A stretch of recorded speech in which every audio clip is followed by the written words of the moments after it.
Okay, new game. The first thing I'll start off by saying is Miami's a really good football team.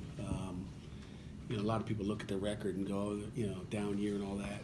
When you put the videotape on, you don't see that at all. They played some really good football teams. I got a lot of respect for the Hurricanes and Manny Diaz and the group. So I don't think they get their due respect about what type of football team they are. So our guys better be ready to go. And we've had a good week of practice. We got 48 hours till game time, maybe 47 now, ready to roll. It's gonna be a battle. Does with they haven't announced a quarterback yet, do you prepare any differently for either guy? No, Williams and Perry are two very similar guys. Perry probably runs pretty good, but I thought DeVito ran pretty good compared to Welsh last week, so it doesn't matter. If they find a hole, they can gain a lot of yards regardless of who they are. So they're very similar. Their offense is our offense. It's not like two different packages. I think they run their offense. How is this team different with Manny as the head coach? I've seen him on videotape. How would I know? They're the same team. I don't see any difference as far as who they are. It's the Miami Hurricanes, and they got a head coach and they got assistant coaches. They have trainers and equipment guys, and if I sat there if I could spend a week there with Mark Richt and spend a week with Manny Diaz, I might be able to tell you. But I don't think I don't think I can answer that question. Now, what's a staple of a Manny defense? What's something that staple of Manny defense is, one of the big things I'd say where he is different than most is just some of their stunts up front. Some of the nose tackle twists. If you guys wanted to, zoom in on those things, they're really good. It's hard to get a beat on what they're doing, when they're doing it, why they're doing it. They shut down our weak side run a year ago with some of what we call a nut stunt, and again, it just kind of mess your blocking schemes. They just cause havoc with your blocking schemes. And we've worked our tail off all week on that. So that's what I would say.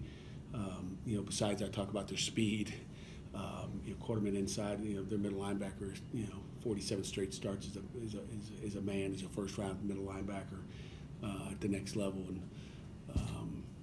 then I'd say that, their ability to zone blitz, they got a good zone blitz package as well. So I'll give you 3. But I'll start with the unique one. We have zone blitz. There's a lot of people that blitz. It's really the guys blitzing, and then those stunts up front are good stuff. Pat, how would you assess the offensive line through 7 weeks? They get graded weekly, John, and every week. And I'd say I give them a B last week, and give them a D in the first quarter, first series, and then they got a lot better. So, we're always on worries about what they graded out this week and what they do Saturday. If we get a B effort, we got a chance. If we get a C effort, we won't be very good. Do you see those guys improving since day one? I do. I see the entire group getting better. Can you tell that in rushing yards? Would we have that earlier in the year? I don't know, but I think they are getting better. And it's hard to measure. To get this front seven we're going to face at Miami, if we rush to 70 yards and we don't, if AJ has 70 instead of 103, are you guys grading them down or are you grading them up? It all depends on who you're playing against. So we'll see what it looks like, but it's a nasty front seven. How did AJ grade out and kind of coming back off an injury? Really good, really good. I give him. You guys are asking grades today. Did you guys get your report cards today or something? Is it report card time? It is. My daughter's getting hers Tuesday, I think. That's good. How'd you do? I shouldn't have it. But AJ played well. He really did. Not just on 3rd and 2 when we needed it in a 4-minute situation, but he had a good game. How did Jake grade out? Right guard. Jake Cradle, the grades.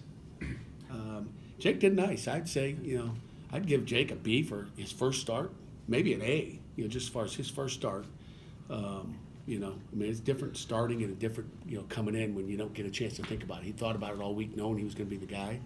And Gabe Hoy will be ready to go this week as well. But I thought he did a nice job in there. So Gabe will be good to go? He'll be ready to go. Pat, we had talked some a little bit earlier about Manny Diaz. What are the most difficult adjustments that a coach has in their first year as a head coach? Because I guess he's taken this. He was a long time a defensive coordinator, now a head coach. You went through something somewhat similar to that.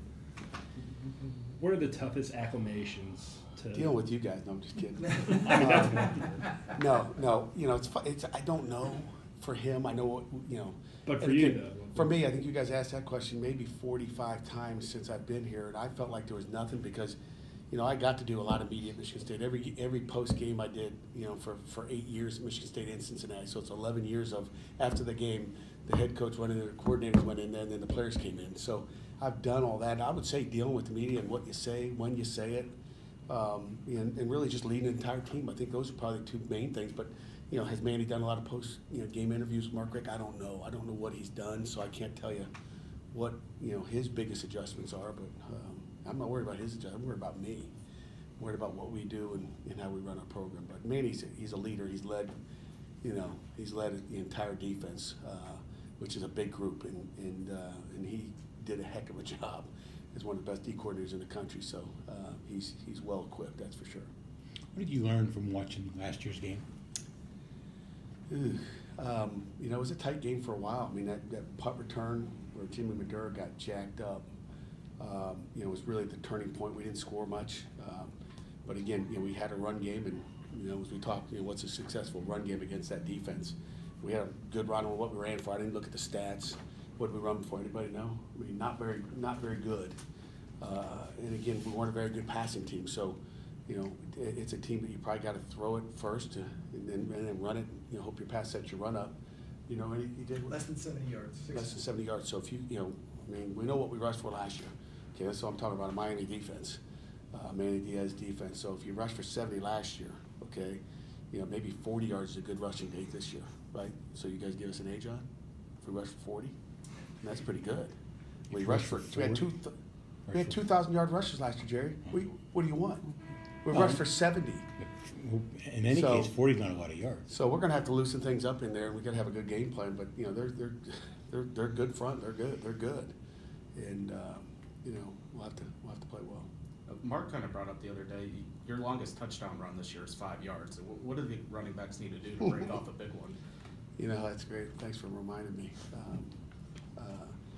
We got to make something happen. We got to make some tackles and create bigger holes. We got to get our receivers downfield and blocking that next guy.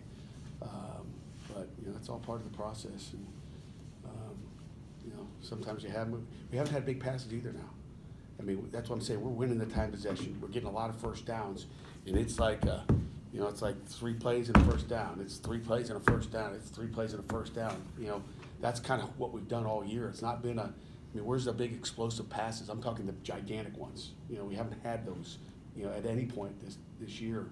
Shockey had about the closest one 2 weeks ago at Duke, where he caught it over the middle, I think in the fourth quarter, and he just, they tapped him like that and went down. It's like, pick your feet up. But that's what we're missing, is that guy that will break a tackle, make one guy miss, and take it to the house, and that's what we got to get. Pat, this was the game 2 years ago. Obviously, it was later in the year then. But Kenny really kind of broke out as a player that looked like a future star at quarterback. How is he? Obviously that progression hasn't been like smooth or linearly rising, but how has he improved since that game 2 years ago when he played against Miami? How's he a different guy than he was then? I think he's a lot more confident right now in the passing game. But I'll say this: his first start is against Miami, and he beat the number 2 team in the country. Then he starts the entire year and is able to lead our offense to the ACC championship game for the first time ever. And he's come off to a good start so far throwing the ball. So a year ago we were a run football team and didn't throw very well. So he's obviously a lot better throwing the ball right now. And he's led our team to a lot of victories and to an ACC championship already. And again, we threw for 8 yards in that game. And obviously it's not all on Kenny's, obviously. So, he's done an incredible job, and he's gotten better in every phase, as a leader, as a thrower, as a passer, as a quarterback. So how would you grade him? I give him an A, Craig. I give Kenny an A. Golly. You watch that guy stand in the pocket today, yesterday, the week before, and you watch him stand in the pocket against Virginia. We'll pull up a video of last year, him standing in the pocket and his presence in the pocket. His pocket presence is different, and that's a credit to Mark Whipple. Because I don't know a thing about quarterbacks, Jerry. Pat, when you say Gabe is ready to go, is he going to start, or is he ready to go like off? I don't know. That's what they have games for. But he's back healthy. It must be good. Jimmy didn't play in that Miami game last year. Is he going to can he make a big difference? You know what? I didn't watch the offense. I'm glad you reminded me. Yeah, Jimmy can make a big difference. Yeah, yeah. I forgot that the Jimmy Morrissey factor. No doubt about it. What makes Jimmy a good center? His attitude, number one, which that word's all over the building here, and number two, his intelligence. We talk about that knowledge. His attitude and knowledge are the two of them. He obviously plays a great effort. He's tough, but the two biggest things he's got is his attitude, how he practices every day. I don't have to push a button to get him going. His button's already pushed. I think it's stuck in. The button's pushed and it's like got stuck because Jerry, you dribbled some syrup on that button. Or not, I don't know what happened. And then the knowledge. And again, when I talk about knowledge, this guy has as good a knowledge as any football player I've been around, offense or defense. And when I say that, he just has a feel of what's going on inside. And I'm not talking identifying the front and saying, he's the Mike or that guy's the Mike. Not a Mike idea. I'm talking about like what people are doing, what their stance looks like, what their alignment. There's so many things that just go beyond what we can even talk about in here. But a linebacker stance, his lean, whether he's blitz or not, and alerting everybody else, hey, alert that guy with a word. Alert that there might be a stunt going on. Okay, it's huge. I told you about the stunts that they run up front. Last year I think it was like 3 blind mice up in there. But when Jimmy's out there, we have like 25 eyes now. We have better eyes, so maybe we'll get 71 yards rushing instead of 70 with Jimmy in there. I forgot Jimmy didn't go, but that was a long time ago. There was an ESPN article this week calling your defense one of the biggest surprises in the country. Are you surprised by your defense's performance?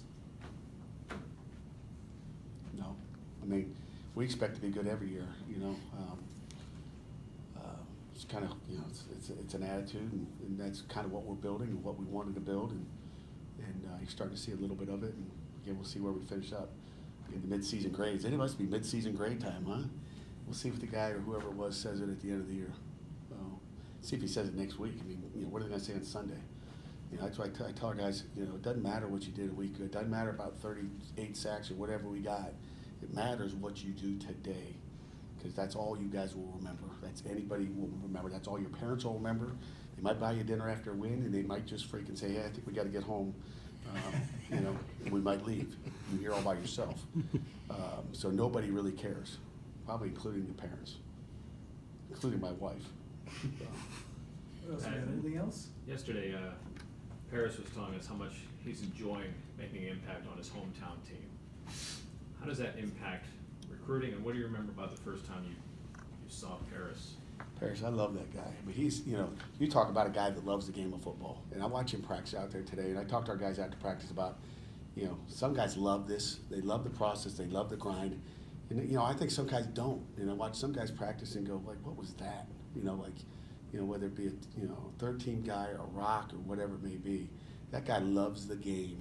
He's fun to watch. It's not just in game days. The guy plays with energy most of the time. There's some days we got to push his button too, but very rarely do you. He's not a Jimmy Morrissey, but he's a 95% guy that enjoys the game. He's out there just flying around today on Thursday when some guys are trying to get rested for the game.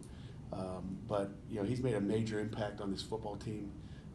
I think every week he's going to continue to get a little bit better. He's still not where we want him to be. I think he can be elite because his football FBI. I wouldn't say his defensive knowledge or his offensive knowledge, but his football FBI is off the charts.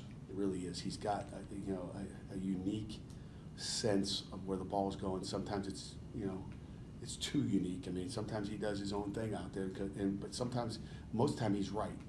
But he's still got to play within the framework of the defense. But it's great for for the city of Pittsburgh. It's great for all his, he knows everybody in the city of Pittsburgh. They all know him. They all know Diddy Bop and Paris Ford, and they all want to be a part of him. And he's got a personality that attracts everybody.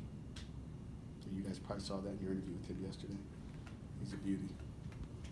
Coach, thank you very much. Guys, thank you all.